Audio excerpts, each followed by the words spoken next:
பாண்டியன் சேரன் இவ்வளோ அமைதியாக இருக்கிறத பார்த்துட்டு இவ்வளோ பெரிய உண்மை தெரிஞ்சதுக்கு அப்புறமாவும் உன்னால் எப்படினா இவ்வளோ அமைதியாகவும் பொறுமையாகவும் இருக்க முடியும்னு கேட்ட கேள்விக்கு சேரன் இதுதான் நம்ம உண்மையை சொல்ல சரியான நேரம்னு சொல்லிட்டு உடனடியாக அவங்களுக்கு தெரிஞ்ச நிலா சொன்ன உண்மை எல்லாத்தையுமே எல்லார்கிட்டையுமே சொல்ல இதை கேட்டுட்டு பாண்டி ஒரு பக்கம் அதிர்ச்சியில் உறைஞ்சு போய் நின்றுட்டு இருக்க, இன்னொரு பக்கமா பல்லவனோ கதறி கதறி அழுதுகிட்டு இருக்காங்க. ஆனால் இது எல்லாத்தையுமே பார்த்துட்டு இருக்க சேரனோட அப்பாவும் நிலாவோட நிலைமையை நல்லா புரிஞ்சுக்கிட்டு சோகத்தோட நின்றுட்டு இருக்காங்க. ஆனால் நிலாவோ உங்க எல்லாரோட கஷ்டத்துக்கும் நான் தான் காரணம், என்னை தயவு செஞ்சு மன்னிச்சிருங்க. ஏன்னா நான் அந்த கட்டாய கல்யாணத்துல இருந்து தப்பிக்கிறதுக்காக வேற வழி இல்லாம ஸ்டேஷன்ல வச்சு சோழனை கல்யாணம் பண்ணிக்கிட்டது தான் இவ்வளவு பெரிய பிரச்சனைக்குமே காரணம். ஆனா எனக்கு உண்மையாவே அது ரெஜிஸ்டர் ஆகுன்ற விஷயமே தெரியாது. ஆனா இப்போ சோழனோட அடுத்த கல்யாணத்துக்கு என்னோட இந்த பொய்யான கல்யாணம் தடையா இருக்கக்கூடாதுன்னு நான் நினைக்கிறேன். என்னால உங்களுக்கு எந்த பிரச்சனையும் வரக்கூடாதுன்னு நினைக்கிறேன். அதனாலதான் நான் இங்க இருந்து விலகி போக ஆசைப்படுறேன்னு சொல்லிட்டு நான் செஞ்ச தப்புக்காக தயவு செஞ்சு எல்லாருமே என்ன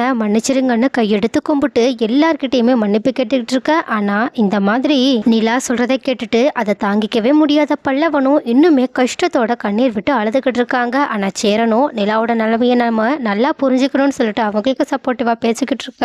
பட் சோழனோ நிலா அப்போ உறுதியா நம்மளை விட்டு பிரிஞ்சு போற முடிவோட தான் இருக்காங்களான்னு சொல்லிட்டு ரொம்பவே கஷ்டத்தோடையும் மற்றவங்களோட கஷ்டத்துக்கு காரணமாயிட்டோமேன்ற குற்ற உணர்ச்சியோடையுமே அவங்களுமே கண்ணீர் விட்டுக்கிட்டு இருக்காங்க. ஸோ கைஸ், நிலா இந்த உண்மையை சொன்னதுக்கு அப்புறமா அதிகமாக கஷ்டப்படுறது யாருன்னு நீங்க நினைக்கிறீங்க? சேரனா, சோழனா, பாண்டியனா, இல்லனா பல்லவனா? யாரை பார்த்தா உங்களுக்கு ரொம்பவே பரிதாபமா இருக்கு? அண்ட் ஆல்சோ நிலா இவங்கள யாரையாவது ஒருத்தருக்காகவாவது அதே வீட்டில் சோழனை பிரியாம அங்கேயே வாழ்ந்தா நல்லா இருக்கும்னு யாரெல்லாம் நினைக்கிறீங்க?